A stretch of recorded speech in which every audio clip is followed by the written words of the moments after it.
నారాయణం నమస్కృత్య నరం చైవ నరోత్తమం దేవీం సరస్వతీం వ్యాసం తతో జయముదీరయేత్. హరే కృష్ణ. నారదుని రాక సుందోపసుందుల కథ. వైశంపాయన్ని జనమేజయుడు మహర్షి ఇంద్రప్రస్థాన్ని రాజ్యంగా పొందాక పాండవులు ఏమేమి చేశారు? వారి ధర్మపత్ని ద్రౌపది వారి పట్ల ఎలా వ్యవహరించేది? వారు ఒకే భార్యందు ఆసక్తులై ఉన్నా పరస్పరం వైమనస్యం, విరోధం లేకుండా ఎలా ఉండగలిగారు? వారి కథ యావత్తూ వినాలని ఉంది, దయచేసి చెప్పండి అని అడిగాడు. వైశంపాయనుడు చెప్పసాగాడు. జనమేజయ, సత్యవాది మహా తేజస్వి అయిన యుధిష్ఠిరుడు తన భార్య ద్రౌపదితో కలిసి ఇంద్రప్రస్థంలో సుఖంగా జీవిస్తూ తన తమ్ముల సహాయంతో చక్కగా పరిపాలన చేయసాగాడు. శత్రువులు అందరూ అతనికి వశులైనారు. సదాచార పాలనం వలన ఆనందంగా ఉంటున్నాడు. ఒక రోజున పాండవులు అందరూ రాజ్యసభలో బహుమూల్యమైన ఆసనాల మీద కూర్చొని రాజకార్యాలు చూస్తున్నారు. ఆ సమయంలో స్వేచ్ఛాచారి అయిన దేవర్షి నారదుడు అక్కడికి వచ్చాడు. యుధిష్ఠిరుడు తన ఆసనం నుండి లేచి అతనికి స్వాగతం చెప్పి ఒక ఉన్నతాసనం మీద కూర్చోబెట్టాడు. అతనిని అర్ఘ్యపాద్యాదులతో శాస్త్రోక్తంగా పూజించాడు. యుధిష్ఠిరుడు చాలా వినయంగా తన రాజ్యంలోని అన్ని సంగతులను అతనికి నివేదించాడు.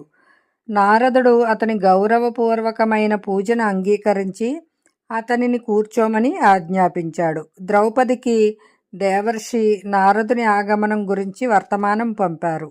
గుణవతి సాధ్వి అయిన ద్రౌపది పవిత్ర భావంతో శ్రద్ధతో దేవర్షి నారదుని దగ్గరకు వచ్చి నమస్కరించి మిక్కిలి వినయంగా చేతులు జోడించి నిల్చుంది.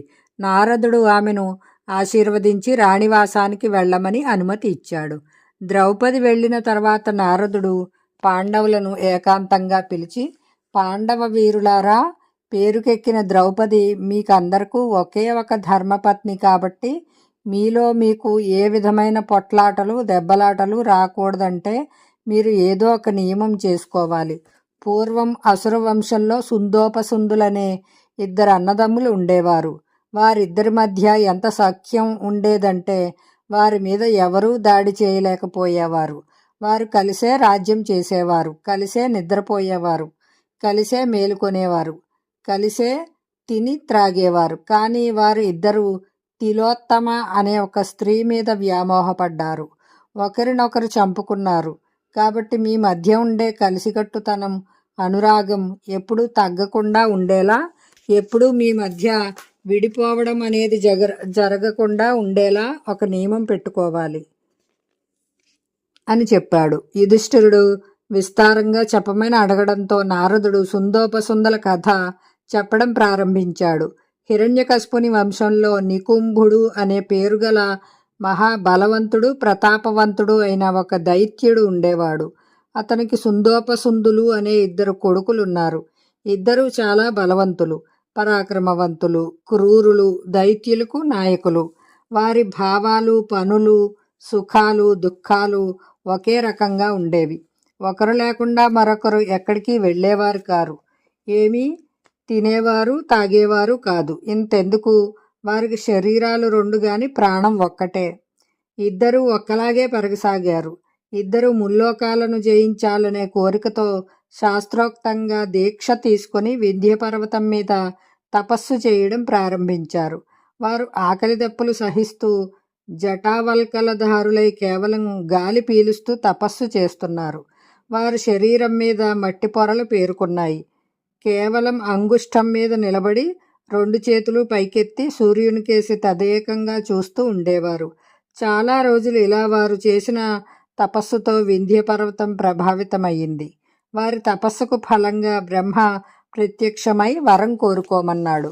సుందోపసుందులు బ్రహ్మను చూచి చేతులు జోడించి, ప్రభు, మీరు మా తపస్సును మెచ్చుకొని వరం ఇవ్వాలనుకుంటే దయచేసి మేమిద్దరం గొప్ప మాయావులం, అస్త్ర శస్త్ర విశారుదులం, కామరూపధారులం, బలవంతులం, మరణం లేనివారం అయ్యేలా అనుగ్రహించండి అని వేడుకొన్నారు. బ్రహ్మ, అమరత్వం దేవతలకే విశేషం. మీ తపస్సుకు ఆ ఫలితమే ఉండదు. కాబట్టి అమరత్వం బదులుగా మీరేది అడిగితే అది ప్రాప్తిస్తుంది అన్నాడు. ఆ ఇద్దరు అన్నదమ్ములు, పితామహ, అలా అయితే మేమిద్దరం ప్రపంచంలోని ఏ ప్రాణి చేత గాని పదార్థం చేత గాని మరణించకూడదు. ఎప్పుడైనా మరణం అంటూ సంభవిస్తే అది ఒకరి చేతిలో ఒకరికి మాత్రమే జరగాలి అని కోరుకున్నారు. బ్రహ్మ వారికి ఆ వరం ఇచ్చి సత్యలోకానికి వెళ్ళిపోయాడు. వారిద్దరూ వరం పొంది ఇంటికి తిరిగి వచ్చారు. సుందోపసుందుల బాంధవుల ఆనందానికి మేరలేదు. సోదరులిద్దరూ అలంకరించుకుని ఉత్సవం జరుపుకున్నారు. వారి నగరం అంతా తిను తాగు అనుభవించు అనే నినాదాలతో హోరెత్తిపోయింది. నగరంలో ఇంటింట ఇలా ఉత్సవాలు జరుగుతూ ఉండగా సుందోపసుందులు వృద్ధులైన పెద్దల సలహాతో దిగ్విజయానికి బయలుదేరారు. వారు ఇంద్రలోకంతో పాటు యక్ష, రాక్షస, నాగ, మ్లేచ్ఛాదులు అందరినీ జయించి సమస్త పృథివిని వశపరుచుకున్నారు. వారి ఆజ్ఞ మేరకు అసురగణాలు వెతికి వెతికి బ్రహ్మర్షి రాజర్షులను నాశనం చేయసాగాయి. బ్రాహ్మణుల అగ్నిహోత్రాన్ని నీళ్లల్లోకి విసిరివేసేవారు. తాపసుల ఆశ్రమాలను పీకి వేసేవారు. అందులో పగిలిపోయిన కమండలువులు, సృక్సువాలు, కలశాలు మాత్రమే దర్శనమిస్తున్నాయి. ఋషులు దుర్గమ స్థానాలకు వెళ్ళి దాగుకుంటే ఇద్దరు అన్నదమ్ములు ఏనుగులు, సింహాలు, పులులుగా మారి వారిని సంహరించసాగారు. బ్రాహ్మణ క్షత్రియుల సర్వనాశనం జరిగింది. యజ్ఞాలు, స్వాధ్యాయాలు, ఉత్సవాలు ఆగిపోవడంతో నాలుగు వైపులా హాహాకారాలు చెలరేగాయి. అంగడులలో క్రయ విక్రయాలు ఆగిపోయాయి. సంస్కారాలు లుప్తమయ్యాయి. భూమి అంతా ఎముకల పోగులతో భయంకరంగా మారిపోయింది. ఈ భయంకరమైన హత్యాకాండ చూచి జితేంద్రియులైన ఋషులు, మునులు, మహాత్ములు చాలా బాధపడ్డారు. అందరూ కలిసి బ్రహ్మలోకానికి వెళ్ళారు. ఆ సమయంలో బ్రహ్మ దగ్గర మహాదేవుడు, ఇంద్రుడు, అగ్ని, వాయువు, సూర్యుడు, చంద్రుడు మొదలైన దేవతలు, వైఖానసులు, వాలఖిల్యులు మొదలైన వారందరూ ఉన్నారు. మహర్షులు, దేవతలు అందరూ మిక్కిలి వినయంతో బ్రహ్మకు ఎదురుగా నిలిచి సుందోపసుందులు ప్రజలను ఎలా బాధ పెడుతున్నారో, వారు ఎంతటి క్రూర కృత్యాలు చేస్తున్నారో నివేదించారు. బ్రహ్మ ఒక్క క్షణకాలం ఆలోచించి విశ్వకర్మను పిలిచి సర్వులకు మోహాన్ని కలిగించే ఒక అతిలోక సుందరి అయిన స్త్రీని సృష్టించమని చెప్పాడు. విశ్వకర్మ బాగా ఆలోచించి త్రిలోక సుందరి అయిన ఒక గొప్ప అప్సరసను సృష్టించాడు. లోకల్లోని శ్రేష్టమైన వస్తువులలోని తిల ప్రమాణం గల అంశాలను తీసుకొని ఆమె యొక్క ఒక్కొక్క అంగాన్ని నిర్మించాడు. కనుక బ్రహ్మ ఆ సుందరికి తిలోత్తమ అని పేరు పెట్టాడు. తిలోత్తమ బ్రహ్మ ఎదుట చేతులు జోడించి నిలిచి, దేవా ఏమి ఆజ్ఞ అని అడిగింది. బ్రహ్మదేవుడు, తిలోత్తమ, నీవు సుందోపసుందుల దగ్గరకు వెళ్ళు. వారిని నీ అందంతో మైమరపించు.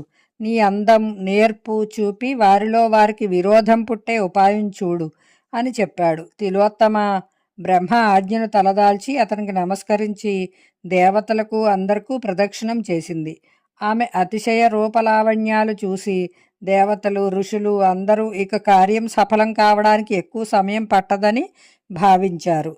ఇటు ఆ ఇద్దరు దైత్యులు భూమిని అంతటినీ జయించి నిశ్చింతగా నిష్కంటకంగా రాజ్యపాలన చేస్తున్నారు. వారిని ఎదిరించేవారు ఎవరూ లేకపోవడంతో వారు సోమరులు, విలాసులు అయిపోయారు. ఒకసారి వారిద్దరూ వింధ్య పర్వత సానువులలో వివిధ వర్ణశోభితమైన పూలతో పరిమళభరితమైన లతల వృక్షాల పంక్తుల నడుమ ఆ పరిమళాలను ఆఘ్రాణిస్తూ ఆనందిస్తూ ఉన్నారు. అదే సమయంలో తిలోత్తమ వయ్యారాలు పోతూ కర్ణికార పుష్పాలు కోస్తూ వారి ఎదుటకు వచ్చింది. వారిద్దరూ మధువు క్రోలి మత్తిల్లి ఉన్నారు. వారు కళ్ళు పైకెత్తి చూచారు. తిలోత్తమను చూడగానే వారు కామమోహితులై వెంటనే లేచి ఆమెను సమీపించారు. వారింకేమీ ఆలోచించకుండా కామాంధులై ఆమె చేయి పట్టుకున్నారు.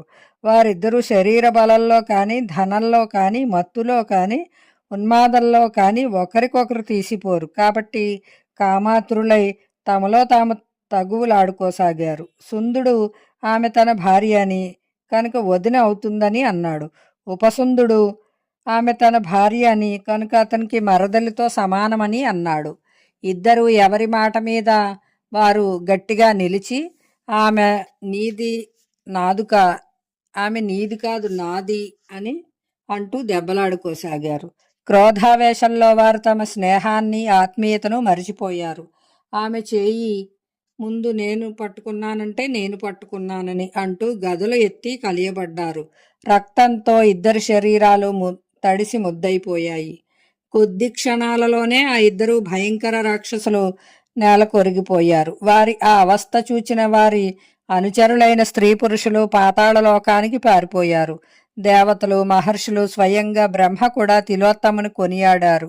ఏ మానవుని దృష్టి కూడా ఎక్కువసేపు ఆమె మీద నిలువజాలకూడదని ఆమెకు వరం ఇచ్చారు. ఇంద్రునికి రాజ్యం లభించింది. లోకమంతా కుదుట పడింది. బ్రహ్మ తన లోకానికి వెళ్ళిపోయాడు. ఈ కథ చెప్పి నారదుడు పాండునందన సుందోపసుందులు పరస్పరం బాగా కలిసిమెలిసి శరీరాలు వేరైనా ప్రాణం ఒక్కటిగా ఉండేవారు. అయినా ఒక స్త్రీ వారి మధ్య విరోధానికి సర్వనాశనానికి కారణమైంది. నాకు మీ పట్ల అత్యంత వాత్సల్యం అనురాగం ఉంది కాబట్టి ద్రౌపది కారణంగా మీ మధ్య దెబ్బలాటలకు ఏ అవకాశం రాకుండేలా ఒక నియమం ఏర్పరచుకోమని నేను మీకు చెప్తున్నాను అన్నాడు. నారదుని మాటలను పాండవులు ఒప్పుకున్నారు. ఒక నియమిత సమయం వరకు ద్రౌపది ప్రతి ఒక్కరి దగ్గర ఉంటుందని, ద్రౌపది ఒకరి దగ్గర ఏకాంతంలో ఉన్నప్పుడు రెండవ వారు అటు పోరాదని, ఎవరైనా అక్కడికి వెళ్ళి ద్రౌపది ఏకాంతవాసాన్ని చూచినట్లయితే అతడు 12 ఏళ్లు బ్రహ్మచర్యాన్ని పాటిస్తూ అడవులలో ఉండాలని వారు నారదుని ఎదురుగానే ప్రతిజ్ఞ చేశారు. వారు ఈ విధంగా నియమాన్ని విధించుకున్నాక నారదుడు ఆనందంగా అక్కడి నుండి వెళ్ళిపోయాడు. జనమేజయ ద్రౌపది కారణంగా పాండవుల మధ్య ఎటువంటి పొరపొచ్చాలు రాకపోవడానికి ఇదే కారణం. అర్జునుని తీర్థయాత్ర. వైశంపాయనుడు చెప్తున్నాడు, జనమేజయ పాండవులు అలా నియమం విధించుకుని అక్కడ కాలం గడుపుతున్నారు. వారు తమ భుజబలం ద్వారా అస్త్రకౌశలం ద్వారా ఒక్కొక్కరి చొప్పున రాజులందరినీ వశపరుచుకున్నారు. ద్రౌపది అందరికీ అనుకూలవతిగా ఉంది. ఆమెను పొందిన పాండవులు సంతుష్టులై సుఖంగా జీవిస్తున్నారు. ధర్మబద్ధంగా ప్రజలను పాలిస్తున్నారు. వారి ధార్మికత కారణంగా కురువంశీయుల పాపాలన్నీ నశించిపోయాయి. ఇలా ఉండగా ఒక రోజున కొందరు దొంగలు ఒక బ్రాహ్మణుని గోవులను దొంగిలించుకుని పోయారు. అతనికి కోపం వచ్చింది. ఇంద్రప్రస్థానికి వచ్చి పాండవుల ఎదుట దీనంగా విలపించసాగాడు. అతడు వారితో, పాండవులారా, మీ రాజ్యంలో దుష్టులు క్షుద్రులు అయిన దొంగలు నా గోవులను లాగుకొని బలవంతంగా తోలుకుపోతున్నారు. మీరు తొందరగా వెళ్ళి వాటిని రక్షించండి. ప్రజల నుండి పన్నులు వసూలు చేసి వారిని రక్షించని రాజు నిస్సందేహంగా పాపాత్ముడే. నేను బ్రాహ్మణుడిని. నా గోవులను తస్కరించడం వలన నా ధర్మం నష్టమైపోతుంది. మీరు పూర్తిగా మీ శక్తిని చూపి ఈ సమయంలో నా గోవులను రక్షించడం మీ కర్తవ్యం అని ప్రార్థించాడు. అర్జునుడు అతని దీనాలాపాలు విని అతనికి ధైర్యం చెప్పాడు. కానీ అతనికి ఒక సమస్య ఏర్పడింది. ఆ సమయంలో ధర్మరాజు ద్రౌపదితో కలిసి ఉన్న ఇంటిలోనే అతని అస్త్రశస్త్రాలన్నీ ఉన్నాయి. నియమానుసారంగా అతడు ఆ ఇంటికి వెళ్ళలేడు. ఒకవైపు కుటుంబ నియమం, మరొక వైపు బ్రాహ్మణుని దీనాలాపం. అతడు గొప్ప విచికిత్సలో పడిపోయాడు. అతడు ఆలోచించసాగాడు. బ్రాహ్మణుని గోధనాన్ని తెచ్చి ఇచ్చి అతని కన్నీరు తొడవడం నా నిశ్చిత కర్తవ్యం. నేను ఇప్పుడు ఇతనిని ఉపేక్షిస్తే రాజుకు అధర్మం అవుతుంది. మాకు అందరికీ నింద పాపం కూడా కలుగుతాయి. మరొక వైపు నియమభంగం చేయడం వలన కూడా పాపం కలుగుతుంది. అరణ్యవాసం చేయాలి. అయితే అయింది. నేను బ్రాహ్మణుని రక్షిస్తాను. ఏ ఆటంకం వచ్చినా సరే నియమభంగం చేయడం వలన ఎంత కఠినమైన ప్రాయశ్చిత్తం చేసుకోవలసి వచ్చినా, చివరకు ప్రాణాలు పోయినా సరే ఈ దీనుడైన బ్రాహ్మణుని గోధనం రక్షించడం నా ధర్మం. అది నా ప్రాణాలు కాపాడుకోవడం కంటే కూడా మిక్కిలి ఉత్తమమైనది. ఇలా నిర్ణయించుకుని అర్జునుడు నిస్సంకోచంగా యుధిష్ఠిరుని ఇంటిలోకి వెళ్ళాడు. రాజు యొక్క అనుమతి తీసుకుని ధనుర్బాణాలు తెచ్చుకుని బ్రాహ్మణునితో, బ్రాహ్మణోత్తమ, త్వరగా నడు. ఆ దొంగలు ఇప్పటికీ ఎక్కువ దూరం వెళ్ళి ఉండరు. వారి నుండి గోవులను రక్షించుకుందాం అన్నాడు. కొద్దిసేపటికే అర్జునుడు బాణవర్షం కురిపించి దొంగలను చంపి గోధనాన్ని బ్రాహ్మణునికి అప్పగించాడు. నగరవాసులందరూ అతనిని ప్రశంసించారు. కురువంశీయులు అతనిని అభినందించారు. అతడు యుధిష్ఠిరుని దగ్గరకు వెళ్ళి, అన్నయ్య, నేను మీ ఏకాంత గృహానికి వెళ్ళి నియమాన్ని ఉల్లంఘించాను కనుక 12 ఏళ్ల పాటు వనవాసం చేయడానికి నాకు అనుమతిని ఇవ్వండి. మన మధ్య అలాంటి నియమం ఉంది కదా అని అడిగాడు. హఠాత్తుగా అర్జునుని నోట ఈ మాట విని యుధిష్ఠిరునికి దుఃఖం కలిగింది. వ్యాకుల పాటుతో అతడు అర్జునునితో, నాయనా, నా మాట మన్నించేటట్లయితే నేను చెప్పేది విను. నీవు నియమభంగం చేసినా నేను దానిని క్షమిస్తున్నాను.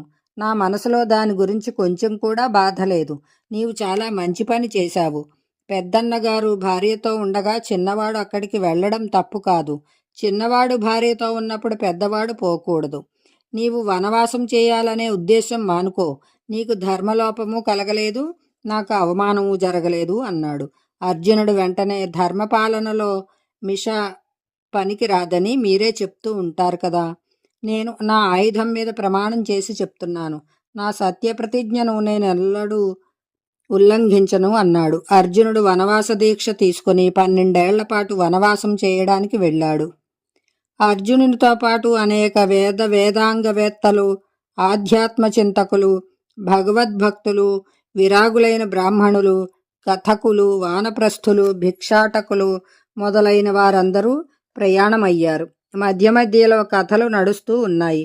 వారు ఆ విధంగా వందల కొద్దీ అడవులు, సరోవరాలు, నదులు, పుణ్యతీర్థాలు, దేశాలు, సముద్రాలు చూశారు. చివరకు హరిద్వారం చేరి అక్కడ కొన్నాళ్లు బస చేశారు. బ్రాహ్మణులు అక్కడక్కడ అగ్నిహోత్రాలు ఏర్పాటు కావించారు. గంభీరమైన స్వాహాకారాలతో అడవి ప్రతిధ్వనించింది. ఒకరోజు అర్జునుడు స్నానం కోసం గంగలో దిగాడు. అతడు స్నాన తర్పణాలు చేసి హోమకార్యాలు నిర్వర్తించడానికి బయటకు రాబోతూ ఉన్నంతలో నాగకన్య ఉలూపి కామాసక్తురాలై అతనిని నీటి లోపలికి లాగి తన భవనానికి తీసుకుపోయింది. అక్కడ హోమాగ్ని వెలుగుతూ ఉండడం అర్జునుడు చూశాడు. అతడు హోమం చేసి అగ్నిహోత్రుని అర్చించి ఉలూపిని, సుందరి, నీవెవరు? నీవి ఇంత సాహసం చేసి నన్ను ఏ ప్రాంతానికి తీసుకొచ్చావు అని అడిగాడు. ఉలూపి, నేను ఐరావత వంశానికి చెందిన కౌరవ్య నాగుని కూతురు ఉలూపిని. నేను మిమ్మల్ని ప్రేమిస్తున్నాను. మీరు తప్ప నాకు వేరే గతి లేదు. మీరు నా కోరిక తీర్చి నన్ను స్వీకరించండి అని చెప్పి వేడుకుంది. అర్జునుడు, దేవి, నేను యుధిష్ఠిరుని ఆజ్ఞపై 12 ఏళ్ల పాటు బ్రహ్మచర్యాన్ని స్వీకరించాను. నేను స్వతంత్రుడిని కాను. నేను నిన్ను ఆనందింపచేయాలనే అనుకుంటున్నాను. కానీ నేను ఇంతవరకు అసత్యమాడలేదు. నాకు అసత్యం వలన పాపం, ధర్మలోపం కలగకుండా ఉండేలా నీవు చేయాలి అన్నాడు. ఉలూపి, మీరు ద్రౌపది పట్ల చేసుకున్న నియమం నేను ఎరుగుదును. కానీ ఆ నియమం ద్రౌపదితో పాటు ధర్మాచరణం చేయడానికే. ఈ లోకల్లో నాతో ఉంటే ఆ ధర్మాచరణానికి లోపం రాదు. పైగా ఆర్తరక్షణ పరమధర్మం కదా. నేను ఆర్తురాలిని. నీ ఎదుట విలపిస్తున్నాను. నీవు నా కోరిక తీర్చకపోతే నేను మరణిస్తాను. నా ప్రాణాలు రక్షించడం వలన నీకు ధర్మలోపం కలగదు. ఆర్తరక్షణ పుణ్యం కూడా. నీవు నాకు ప్రాణదానం చేసి ధర్మాన్ని మూటగట్టుకో అంది. అర్జునుడు ఉలూపికి ప్రాణరక్షణ చేయడం ధర్మమని భావించి ఆమె కోరిక తీర్చి రాత్రంతా అక్కడే ఉన్నాడు. మరుసటి రోజు నుండి అక్కడి నుండి బయటపడి హరిద్వారానికి వచ్చాడు. వచ్చేసే సమయంలో ఉలూపి అతనికి ఏ జలచర ప్రాణుల వలన భయం ఉండదని, అవన్నీ అతని అధీనంలో ఉంటాయని వరం ఇచ్చింది. అర్జునుడు అక్కడ జరిగిందంతా బ్రాహ్మణులకు చెప్పాడు. అనంతరం వారు హిమవత్ పర్వత ప్రాంతాలకు వెళ్లారు. అగస్త్యవటం, వశిష్ఠ పర్వతం, భృగుతుంగం మొదలైన పుణ్యతీర్థాలలో స్నానాలు చేస్తూ ఋషులను దర్శిస్తూ తిరగసాగారు. వారు అనేక గోవులను దానం చేసి అంగ, వంగ, కళింగాది దేశాలలోని తీర్థాలను దర్శించారు. అర్జునునితో ఉన్న కొద్దిమంది బ్రాహ్మణులు కళింగ దేశ సరిహద్దుల నుండి అతని వద్ద సెలవు తీసుకుని వెళ్ళిపోయారు. అర్జునుడు మహేంద్ర పర్వత సమీపంలోని సముద్ర తీరంలో సంచరిస్తూ మణిపురం చేరుకున్నాడు. అక్కడి రాజు చిత్రవాహనుడు చాలా ధర్మాత్ముడు. అతని కూతురు చిత్రాంగద అందగత్తె. ఒక రోజున అర్జునుని దృష్టి ఆమె మీద పడింది. ఆమె ఆ దేశపు రాకుమారి అని తెలుసుకొని అర్జునుడు చిత్రవాహనుని వద్దకు వెళ్ళి, రాజా, నేను కులీనుడైన క్షత్రియుడిని.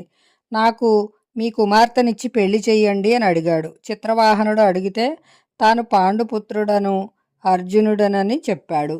చిత్రవాహనుడు వీరుడా, మా పూర్వులలో ప్రభంజనుడు అనే ఒక రాజు ఉండేవాడు.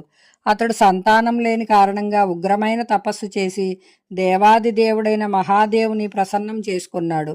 అతడు మీ వంశంలో అందరికీ ఒక్కొక్కరే కలుగుతారు అని వరం ఇచ్చాడు. అప్పటి నుండి మా వంశంలో అలాగే జరుగుతూ వస్తోంది. నాకు ఒక్కతే కూతురు ఉంది. ఆమెనే నేను కొడుకుగా భావించుకుంటున్నాను. పుత్రికా ధర్మాన్ని అనుసరించి ఆమెకు నేను వివాహం చేస్తాను. కానీ ఆమెకు పుట్టిన పుత్రుడు నాకు దత్తపుత్రుడు అవుతాడు, నాకు వంశప్రవర్తకుడు అవుతాడు అని చెప్పాడు. అర్జునుడు అతని నియమానికి అంగీకరించాడు. శాస్త్రోక్తంగా వివాహం జరిగింది. పుత్రుడు కలిగాక అర్జునుడు రాజు యొక్క అనుమతితో తిరిగి తీర్థయాత్రకు బయలుదేరాడు. వీరవరుడైన అర్జునుడు అక్కడి నుండి బయలుదేరి సముద్ర తీరాన ఉన్న అగస్త్య తీర్థం, సౌభద్ర తీర్థం, పౌలోమ తీర్థం, కారంధమ తీర్థం, భారద్వాజ తీర్థాలకు వెళ్ళాడు. ఆ తీర్థాలకు దగ్గరలోని ఋషులు, మునులు వాటిల్లో స్నానాలు చేసేవారు కారు. అర్జునుడు సౌభద్ర తీర్థంలో స్నానం చేశాడు. అందులో మొసలి అతని కాలు పట్టుకోగా దానిని అతడు ఎత్తి పైకి లాగాడు. అప్పుడు ఒక విచిత్రం జరిగింది. ఆ మొసలి తక్షణం ఒక అందమైన అప్సరసగా మారిపోయింది. అర్జునుడు ఆమెను అడిగితే ఆమె తన వృత్తాంతం ఇలా చెప్పింది. నేను కుబేరుని ఇష్టురాలను, వర్గా అనే అప్సరసను. ఒకసారి నేను నా 4 చెల్లులతో కలిసి కుబేరుని సన్నిధికి వెళ్తున్నాను. దారిలో ఒక మునీశ్వరుని తపస్సుకు విఘ్నం కలిగించాలనుకున్నాము. ఆ తాపసి మనసులో కామోదయం కాలేదు, కానీ కోపం వచ్చి మాకు శాపం ఇచ్చాడు. మీరు 5 మొసళ్ళుగా మారి 100 ఏళ్ల వరకు నీళ్లలోనే ఉండండి అని శాపమిచ్చాడు.